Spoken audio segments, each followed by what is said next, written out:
Buried deep in Chapter 8 is this short gem of insight into the spiritual power of the universe. I'm putting it into its own video so that you don't miss it.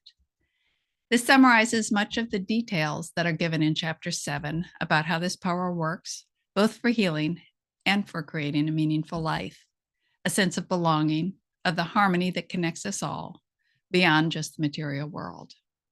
If you are new to this series, see the notes below for the context and a link to the playlist for this book on the life of healer and mystic Harrie Vernette Rhodes. She accessed information similar to Neville Goddard and was doing healing work before Edgar Cayce, from what I can tell. She also never reached that kind of fame, despite having found her way to access these same universal forces of a God who is the spirit of nature and resonates with love. Harrie Vernette Rhodes starts with an entry from her diary. On October 23rd, 1948, I had gone to the cemetery to rest and to write, as I sometimes did when I felt in need of solitude. But when I came in sight of the big iron gate, I saw that it was closed. Something said to me, "Have no fear, you will be taken care of." So I continued to the gate. Maybe it just swung closed. When I got there, the gate did not budge. It was a 2-mile walk back to the office where I could get a key. Just then, a car stopped in the street and the occupants looked at me. Then the woman came over and we tried the lock together. After a few moments, she lifted a little iron catch that released the gate. She laughed and she left.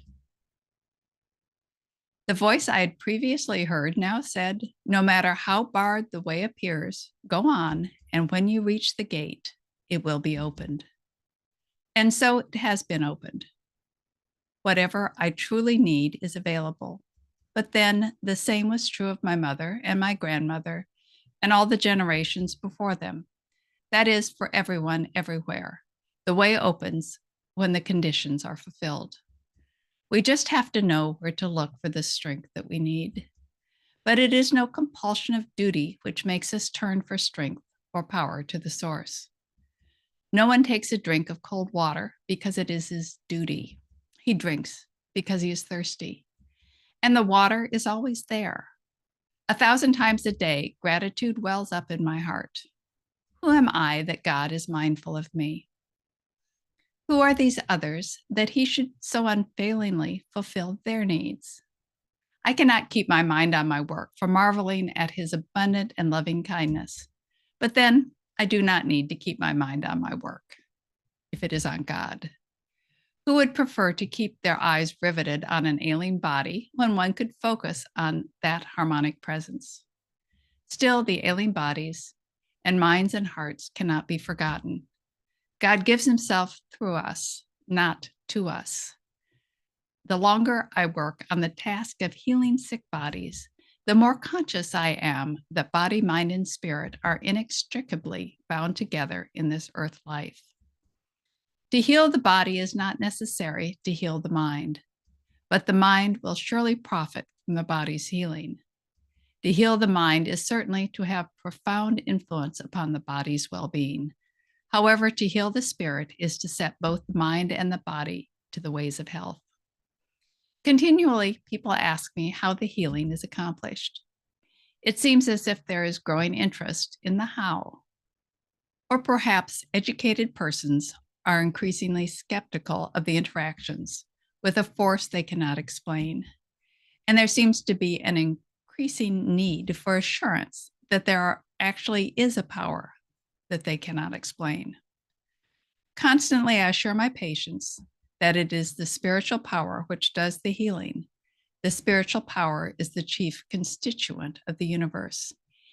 It manifests in many forms as life at many stages, but in its essence, it is both vitality and love. It is the essence of being, and it is whole, indivisible, and complete.